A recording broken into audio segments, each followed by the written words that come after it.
being said, it is the policy of this administration that every visa applicant is subject to as much scrutiny and vetting as is possible to ensure the safety and security of the United States.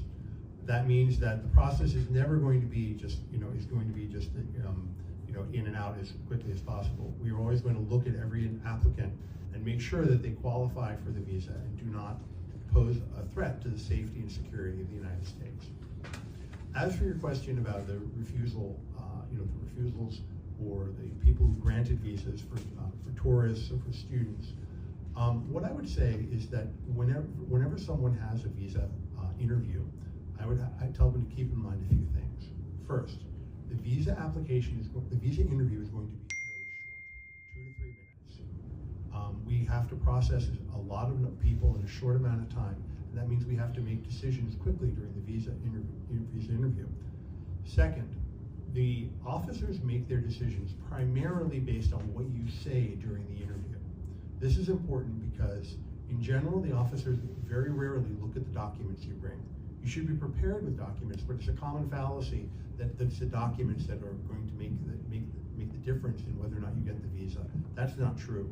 It is what you say to the consular officer that is going to be the primary basis for the decision.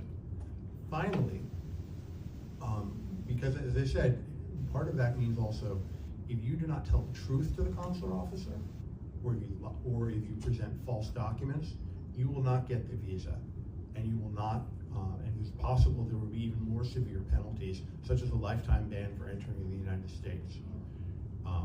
We've always had a zero tolerance policy towards lying and visa fraud, but the Trump administration is determined to make sure that that policy is strictly enforced. I would also say that one final thing for applicants is that there's often a lot of fixers and people out there who tell you, if you pay me money, I can get you a visa. That is not true. The visa application process can be done by anyone, by themselves, and paying extra money towards someone who says they have an inside track on it or anything like that, they're lying and they're taking their money. Sadly, every year we have hundreds of applicants who contact us saying, I paid $5,000 and I was told I'd get a visa, but I was denied. And we actually work with Canadian law enforcement to track down these fraudsters. So please, if you are interested in applying for a visa, we welcome your application. We appreciate your interest in traveling to the United States, but do it the right way. Follow our rules, tell the truth, and you will not have any problems with us.